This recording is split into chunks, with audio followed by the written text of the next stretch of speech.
Good day, readers and viewers of Embassy Direct. Once again, we are back with our new segment, Former to Former, where I have the opportunity to get together again with old friends, not as in age, but as in time, that served during the same time, either between 2000 and 2003 or 2009 and 2015 when I was ambassador here in the country of South Africa. Today with a great company from Singapore, our friend, His Excellency Raj Kumar. How are you, Raj? Hi, Rodrigo. Good to hear from you. I'm fine. Thank you. Yes, great to have you with us. So, Raj, just to begin, please enlighten us with your experience in South Africa. If I'm not wrong, you were here for 3 years. If I'm not wrong, that was on the period 2002 or 2001, 2005. So please share with us about that experience, both in the diplomatic and personal side. Okay. Actually, I was there between 2003 and 2005. In fact, before I was posted to South Africa, I was in San Francisco. And I remember my boss calling me to say that, look, we are going to send you to South Africa. And my first reaction is, why am I being punished? And of course, after I arrived in South Africa, a year later, he calls me and says, okay, so what do you think? And I said, leave me here for the rest of my career. I love the place. And whenever friends ask me, which is my favorite posting, it's South Africa.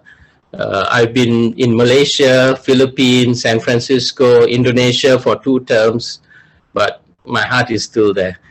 To give you an example how much I like the place is, after I left, I went back there 2 years later to visit my friend in Cape Town. And Yogi and I, on a spur of a moment, decided to buy a property in Cape Town. It was a rather impetuous decision because, of course, at that time, the idea was when we retire, we would spend more time there. And in the interim, we would rent it out. But of course, when you're so far away and you're trying to take care of a property back in Cape Town, even with an agent, there were challenges. So after a couple of years, I had to let it go. But it gives you an idea of how Cape Town or South Africa can get to you. You make impetuous decisions. I totally understand you. I did the same thing, and in Pretoria, actually, I don't know if you remember our first house, which we were actually neighbors, street neighbors. Yeah. We were on the yeah. And I also remember something that I can share here, that you guys inherit one of our mates. That's right.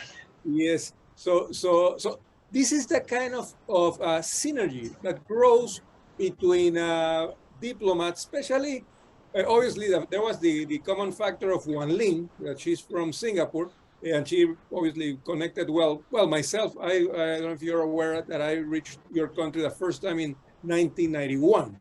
So I know your country for 30 years, so I consider Singapore as my second home. I say second home because South Africa became my second home. So yes, definitely there is that importance of being able to relate with your colleagues in that manner. But this is not about me. I want you to carry on. Tell us, what is it? What are you up to these days? Well, I retired from the Foreign Service, and since retirement, I've been involved in a couple of things. One is an NGO in Singapore that helps Indian and Bangladeshi workers. These are workers in the construction industry. So when they get injured, then usually the contractors would want to sort of try and send them back if they can, which actually is illegal. And while they are unemployed and waiting for their medical appointments, they don't have a salary. Again, in theory, the contractor is supposed to give them a salary. So these things do not happen. So my organization basically provides a meal service, but it's an opportunity to then talk to them about their challenges. And we have lawyers, we have social workers, we even have psychologists who can advise them and help them move down the path with less stress than before we came into the picture. I did that for a couple of years, and then with COVID, of course, everything ground to a halt. And just during COVID, my first grandchild was born, and that sort of put aside a lot of my activities, and now my wife and I are focused on spending a lot of time with him. So again, going back to your question on what was I doing, yes, the helping out in the NGO was one of them. I also was volunteering with the foreign ministry. Actually asked me to help out with the Istana, which is where our president stays.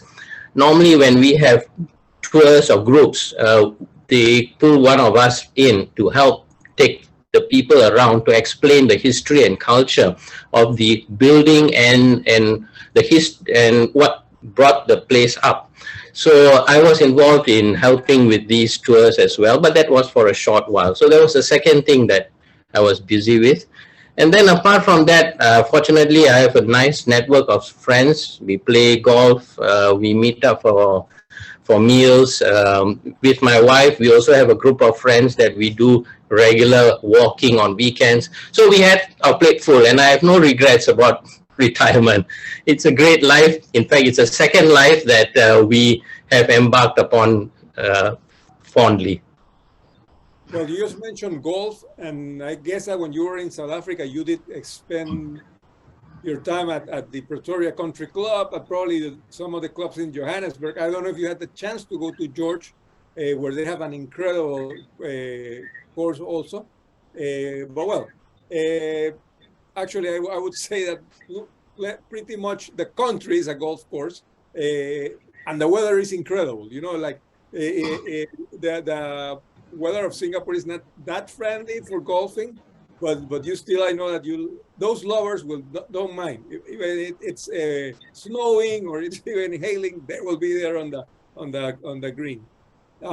So Raj, please, what recommendations would you give to new diplomats being posted to South Africa? What are your recommendations to them? Know that based that you know the country so well. I think one of the easy things that can happen to a diplomat is that you may get caught up in your own bubble when you arrive, which is comfortable. The bubble is likely to be the other diplomats.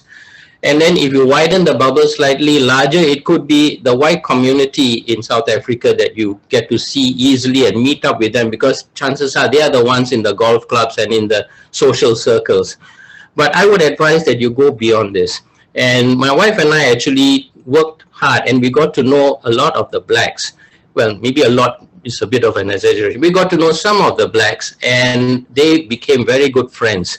And it's actually through them that I got to learn the real South Africa. And it's not easy to break into that circle, but to be fair, that was 10 years ago. Maybe now it's easier. But if you can break into that circle, they become wonderful friends, and through their eyes, you see the country.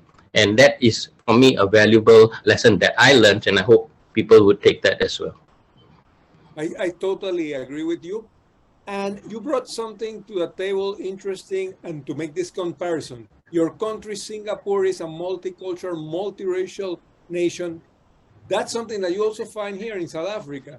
How do you can compare those two?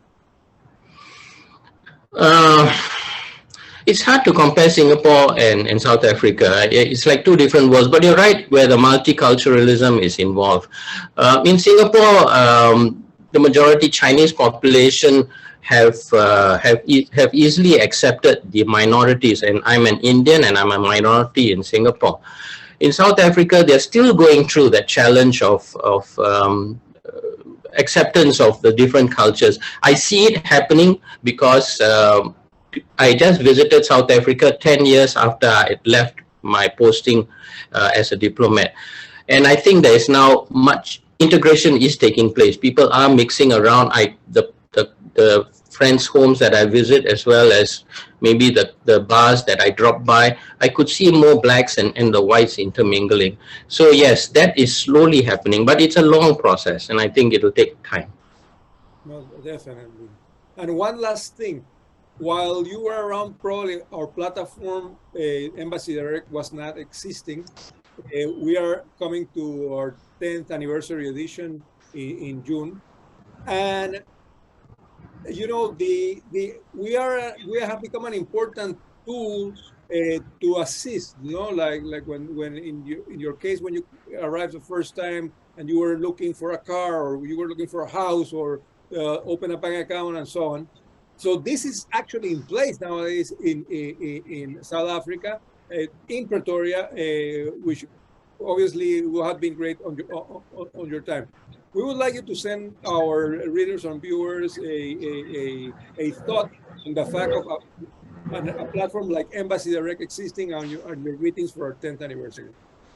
Yeah, in fact, I'm glad that this you set up this organization called Embassy Direct. I wish you it was around when I came, because a lot of the work, as you rightly pointed out, looking for a home, trying to find a car, looking for domestic help, you needed to have contacts. And initially, when you're new, it's going to be challenging. But I understand that your Embassy Direct would also be able to assist in this, and newcomers to the country would certainly be advised to please get in touch with your organization, look at the website, and I think you would be a great help to people who are going to come there. And I would say maybe not just embassy people, even businesses that need to reach out to South Africa, I suspect you probably have a lot to offer. So thank you for setting this up.